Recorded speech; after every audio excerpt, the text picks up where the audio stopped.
రండి. పాపం నా కోసం చాలా మెట్లు దిగొచ్చారు. నువ్వు ఒక్క మెట్టు దిగి వస్తే నేను ఎన్ని మెట్లు దిగడానికైనా సిద్ధమే. అంత ఆలోచించాల్సిన అవసరం మీకేమిటి? మీ బ్రతుకులు మీకున్నాయి, మీ జీవితాలు మీకున్నాయి, మీ భార్య పిల్లలు అంతస్తులు మీ అహం అవన్నీ మీ చుట్టూ అలాగే ఉన్నాయి. టీచర్ గారు, మన ఇద్దరి మధ్య ఈ తగాదాలు గొడవలు మామూలేగా. రండి, బ్రేక్ఫాస్ట్ చేద్దరు కానీ. బ్రేక్ఫాస్ట్? రండి, కూర్చోండి.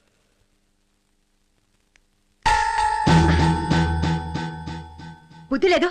కింద పడిన గుడ్లు నీ యజమానికి పట్టావా? అవి కింద పడ్డం, నువ్వు ఏరడం ఊదడం నేను చూడలేదనుకుంటావా? నీకు తిండి పెట్టే యజమాని ఇలాగా చూడ్డం. ఇంటి యజమానికి భోజనం శుభ్రంగా పెట్టాలని ఈ రోజు నువ్వు వాడికి చెప్పిన నీతి, తాళిగట్టిన వాడితో జీవితాంతం తోడుగా ఉండాలని ఆ రోజు నీకు గుర్తుంటే ఈ డైనింగ్ టేబుల్ ఇలా ఉండేది కాదేమో. ఏ ఆవిడున్నారుగా, ఆవిడ ఇవన్నీ చూసుకోరా? గదిలోంచి బయటికే రారా? ఆవిడ మీలాగే, ఇద్దరూ ఒకటే అహంలో. సారీ, అనవసరంగా నేను పర్సనల్ విషయాలు మాట్లాడుతున్నాను. నేను మీతో మాట్లాడడానికి రాలేదు. నా ఇంటికి వచ్చి నాతో మాట్లాడకుండా నా ఇంటి స్తంభాలతోనూ గోడలతోనూ మాట్లాడడానికి వచ్చారా? మీ అబ్బాయి గురించి వార్నింగ్ ఇవ్వడానికి వచ్చాను. దేనికి? సుభద్ర జీవితానికి సంబంధించి అన్ని బాధ్యతలు ఇప్పుడు నేను తీసుకున్నాను.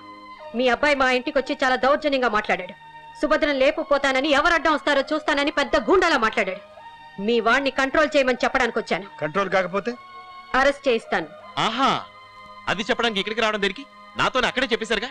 ఏ నాకు భయపడ్డారా? నోర్మి, ఆత్మాభిమానం ఉన్నదాని నేను ఎవరికి భయపడ్డా. కాదనుకున్నప్పుడు నీ తండ్రి ఆనంద్ కుమార్ నే లెక్క చేయలేదు. ఆయన గురించి మర్యాదగా మాట్లాడండి. ఆకాశాన్ని చూసి ఉమ్మేస్తే అది మీ మీదే పడుతుంది, కానీ ఆకాశానికి ఏం కాదు. మైండెడ్. ప్రసాద్, ఆవిడ గురించి నువ్వు మర్యాదగా మాట్లాడితే మంచిది. మర్యాద తెలియని మనుషులకి మర్యాద ఎందుకు ఇవ్వాలి? ఏయ్, పళ్ళు రాలగొడతాను. ఏది కొట్టం చూద్దాం. ఏం చేస్తావ్? ఏం చేస్తావ్? అమ్మాయి నువ్వు మీరుండండి. అరే ఉండమన్నానా? ఆగో, వీడికి సమాధానం నేను చెప్తాను. ఏమిటి నువ్వు చెప్పేది సమాధానం? నీ చుట్టూ కోటి ప్రశ్నలున్నాయి, ముందు వాటికి సమాధానం చెప్పు. భర్తకి కట్టిన తాళికి విలువ నువ్వు ఒక ఆడదానివా? మనసు మండినప్పుడే మనిషిలో సంస్కారం ఉండాలి. ఎదటి వాళ్ళు మాట తూరినప్పుడే మన మాటలో బ్యాలెన్స్ ఉండాలి. భార్య ఎక్కడైనా అవమానం పొందొచ్చు, కానీ భర్త ముందు అవమానం పొందకూడదు. అది ఏ భర్త సహించలేడు, వాళ్ళు విరోధులైనా సరే. సుభద్ర, ఆ వాడిని పెళ్లి చేసుకోవడం నీకు ఇష్టం ఉందా లేదా? లేదు. అడిగింది మిమ్మల్ని కాదు. ఆవిడ మాటే నా మాట. అవును, ఆవిడ ఏ గోతులో పడమంటే ఈవిడ అదే గోతులో పడుతుంది. మరి నీ ఉద్దేశం ఏమిటి? ఎవరైనా సరే నా పద్ధతికి వచ్చి నా ఇష్ట ప్రకారం నడుచుకుంటేనే. ఈ సమాధానం? అతని పద్ధతికి దద్దమ్మలా పనుండటం నాకిష్టం లేదు. అంటే మీరిద్దరు ఖచ్చితంగా పెళ్లి చేసుకోవాలన్నమాట. అవును. అతని దగ్గర నేను ఓడిపోయినా ప్రసాద్ దగ్గర నేను ఓడిపోనివను. తండ్రి అనుకుంటే కొడుకు అంతకంటే ఎక్కువ చదివాడు. ఆ రోజు కుక్క కాటికి ఈ రోజు చెప్పు దెబ్బ కొడతాను. ఓం శాంతి శాంతి శాంతి. ఓహ్ సారీ, నేనెవరో మీకు పరిచయం లేదు కదా. Subhadra best friend. నన్ను అందరూ అప్పలకొండ ఆపుకో అంటారు. ఆ ప్రసాద్ విషయంలో చిన్న మిస్అండర్స్టాండింగ్ డెవలప్ అయ్యి విడిపోయాం. సుభద్ర, ఆ రోజు వాళ్ళు నా గురించి నీకు చెప్పినవన్నీ నిజాలు కావు, నిందలు. ఆ విషయం నీతో చెబుదాం అనుకునే లోపే నన్ను మెడబెట్టుకుని బయటకు గెంటేశారు. ఆ సుబ్బు, ఇంతకుముందు నేను ప్రోగ్రామ్ ఇన్ఛార్జిని కదా, ఇప్పుడు స్టేషన్ డైరెక్టర్ నేను. సారీ, ఈ విషయం చెబుదామనే మీ ఇంటికి వెళ్ళాను. నువ్వు ప్రసాద్ దగ్గర ఉన్నారు. ఇంకా ప్రసాద్కి నీకు పెళ్లి అయిపోయింది అనుకుంటున్నాను. అక్కడికి వెళ్తే వాడు మాట్లాడాడు. My God! ఏమన్నాడు? ఏమన్నాడు చెప్పు. సుభద్ర, మీరుండండి. ఏమన్నాడు? సుభద్ర నువ్వు ఉండు. చూడు మిస్టర్, మీ తర్వాత వచ్చి మాట్లాడండి, వెళ్ళండి. సారీ అండి, నిజం తెలిసాక చెప్పకపోవటం నా పాలసీ కాదు. వాడు అంటాడు, సుభద్ర చాలా ఫాస్ట్ రా, వాది వరుస లేకుండా అందరితోనూ ఒకేలా బిహేవ్ చేస్తుంది అంటాడండి. అదేమిట్రా, ఆ అమ్మాయి గురించి తెలిసే ప్రేమించావు, తెలిసే పెళ్లి చేసుకోవడానికి సిద్ధపడ్డావు, ఇప్పుడేమిట్రా కొత్తగా మాట్లాడుతున్నావు అన్నాను. దానికి చాలా మందితో సంబంధాలున్నాయి, ఆ సాక్ష్యాధారాలు కూడా నా దగ్గర ఉన్నాయి, ఏమైనా సరే దాన్ని వదిలించుకోవాలి అన్నాడండి. ఈ విషయం బయటపడితే నష్టపోయేది సుభద్రే. నాలాంటి వాడు ప్రేమించి కొన్నాళ్ళు తిప్పుకుని వదిలేస్తే దాన్ని ఎవరూ పెళ్లి చేసుకోరు అని నీచంగా మాట్లాడాడు. మేడం, నేను ఆ ప్రసాద్ దగ్గరికి వెళ్ళి కాళ్ళు చేతులు పట్టుకుని ఇక్కడ తీసుకొస్తాను.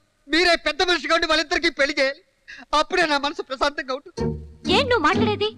వాడనదానికి భయపడి నన్ను కాదన్న వాడిని, పతిత అన్నవాడిని చేసుకోమని బతిలాడాలా? వాడు చేసుకుంటానన్నా సరే, నేను మాత్రం చేసుకోను.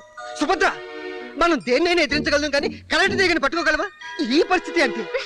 శుభ మేడం, మీరేం చేస్తారో నాకు తెలియదు. వాళ్ళిద్దరు పెళ్లి చేయవలసిన బాధ్యత మీదే. ప్లీజ్, అతన్ని చేసుకోకపోతే సుభద్ర జీవితం నాశనం అయిపోతుంది. నాశనం చేస్తాడు. సుభద్ర జీవితం మీద ఎన్నో నిందలు మోపడానికి సిద్ధంగా ఉన్నాడు. ఆ లేట్రా ఎమోషనల్ గా చెప్పని కొట్టేస్తున్నావు. నా అనుకున్న పని జరిగితే 100 కొబ్బరికాయలు కొట్టి తినేస్తారని మొంతలో ముసడు మొక్కేసుకున్నాను కాదా. ఆహా, మరి పెళ్లి గట్ట ఏటైపోయినది? కొత్త సెటప్ కోసం గెటప్ మార్చేసినాళ్లే. అలాగా ఇంత తిను. నువ్వా? Yeah. O twinkle twinkle little star how ఈ వాళ్ళకం చూస్తుంటే కొత్త చదువు స్టార్ట్ చేసినట్టున్నాడే. నువ్వు అర్థం చేసుకుంటానంటే ఒక మాట చెప్తాను. ఎవరి దగ్గర అయితే ఆ ప్రసాద్ నీ గురించి నీచంగా మాట్లాడాడు, నిందలు వేశాడు, ఆ ఆపుకొని నువ్వు ఎందుకు పెళ్లి చేసుకోకూడదు? ఆ ప్రసాద్ కంటే అతను అన్ని విధాలా నీకు తగినవాడు. అలా చేసుకుంటే వాడి అహంకారాన్ని పొగరబోత్తానాన్ని నేల రాసినట్టు అవుతుంది. కళ్ళు తిరుగుతాయి వెదవకి. రేపొద్దున వాడు ఎలాంటి అభూత కల్పన చేసినా, మరో విధంగా మాట్లాడినా నిన్ను అర్థం చేసుకున్న మనిషి నీ భర్తగా నీ పక్కనే ఉంటాడు. నిర్ణయించుకో. ఆ రోజు వల్లో పడకుండా తప్పించుకున్న పికిలి పిట్ట అదే వాళ్ళెత్తుకుంటూ వచ్చి పడిందంటే వాళ్ళప్ప తంతే చిల్డ్ బియర్ బకెట్ లో పడినట్టుంది. హలో, ఫ్లాట్ చాలా బాగుంది. కౌబాయ్ టైపా? నేను వండర్ బాయ్ కదా. అవునులే, ప్రపంచంలో పెళ్లికళ్ళంతా నీలోనే ఉన్నట్టుంది. కోతికి కొబ్బరికాయ దొరికినట్టు. ఇది ప్యూర్లీ నా పర్సనల్ అడ్రస్ కదా. మీకెవరిచ్చారు? టీవీ స్టేషన్ వాళ్ళ? పోలీస్ స్టేషన్ వాళ్ళు. 1998 బెస్ట్ జోక్. అరే జోకర్, నేను నిన్నప్పుడు కట్ చేశాను కదా, మళ్ళీ సుభద్ర జీవితంలోకి నువ్వు ఎందుకు ఎంటర్ అయినట్లు? అయ్యయ్యో, మీరు కూడా నన్ను అపార్థం చేసుకుంటే ఎలా సార్? నేను చెత్త కుండీలో పడేసే ఇస్తరాకుల కోసం ఎదురు చూసే వీధి కుక్క లాంటి వాడిని. అది మాత్రం నిజం. Thank you. ఎప్పుడు ఏ ఇస్తరాకు పడుతుందా అని ఎదురు చూస్తూ ఉంటాను. ఆ టైంలో సుభద్ర జీవితం విస్తరాకులా నా ముందు పడింది. తినాలనుకుంటున్నాను. తప్ప? చెప్పు. వాళ్ళిద్దరినీ చిన్న కుక్క పిల్ల విడదీసింది. ఈ పెద్ద కుక్కెళ్ళి సుభద్ర పక్కన చేరింది. ఇందులో మీ మిసెస్ గారి సపోర్ట్ కూడా నాకు ఫుల్ గా ఉంది. అది స్పెషాలిటీ. ఇదిగో, నీ చాట భారతాలు వినడానికి నేను ఇక్కడికి రాలేదు. నేను చెప్పింది విని నువ్వు తప్పుకోకపోతే నీ బ్రతుకు వీధి భాగవతం అయిపోతుందని చెప్పడానికి వచ్చాను. ఇప్పుడు బాలు నా కోర్టులో ఉంది సారు. ఆ కోర్టు నా గ్రౌండ్ లో ఉంది. మీరేం చేసినా మా పెళ్లి ఆపలేరు. ఛాలెంజ్. నీతో ఛాలెంజ్ చేయడం నాకు. బూడిది గుమ్మడిగా పైన బూజు లాంటి వాడి. ఉఫ్ అంటే బూడిదలో కలిసిపోతాం. వాళ్ళ ప్రేమకు నేను సాక్షి. పెళ్లి జరిపించడం నా బాధ్యత. వాళ్ళ మధ్యలో నువ్వు జుట్టుపోలిగాడిలాగా వస్తే నీ జుట్టే కాదు, తలతో పాటు మొల కూడా కచ్చేసి పారేస్తాను. జాగ్రత్త. ఏందమ్మా ఇది? నన్ను అని చెప్పి ఆడింటి షిఫ్ట్ అయింది, ఆడి నుంచి 7 షిఫ్ట్ అయింది. మరి దీని బతుకు పబ్లిక్ ట్రాన్స్పోర్ట్ బస్ అయిపోలే. అప్పుడు అతను నచ్చాడు, మిమ్మల్ని కాదని అక్కడికి వెళ్ళింది. ఇప్పుడు అతను నచ్చలేదు, నా దగ్గరికి వచ్చేసింది. మీరు పెద్దోళ్ళు, కొంచెం అడుపు ఉన్నోళ్ళు. చిన్నదే దానికి మీరు బుద్ధి చెప్పడం పోయి చిరుకు చిరుకు గాలి వన చేస్తే. చూడండి, మీ అమ్మాయి గురించి మీరేం కంగారు పడకండి. తన విషయం నేను చూసుకుంటాను. ఆహా, అప్పుడు ఆయన చూసుకుంటాను అని, ఇప్పుడు నువ్వు చూసుకుంటాను అంటుండే. మరి మీరు చూసుకుంటే తండ్రిగా దాని బాగు నేనేం చూసుకున్నట్టు అంట.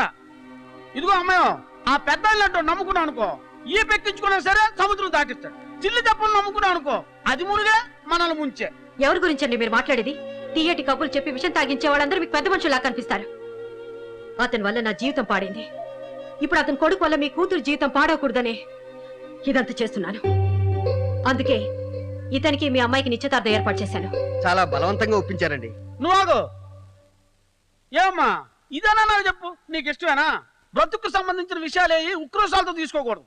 అలా తీసుకుంటే నేను కుక్క పిల్ల కోసం ఆడు నువ్వు విడిపోయారు కదా, రేపు పంది పిల్ల కోసం వీడు నువ్వు విడిపోయారు. నమ్మకం ఏంటి అంట. డాడీ, ప్రసాద్ని తప్ప ఎవరిని చేసుకోవడానికైనా నేను సిద్ధమే.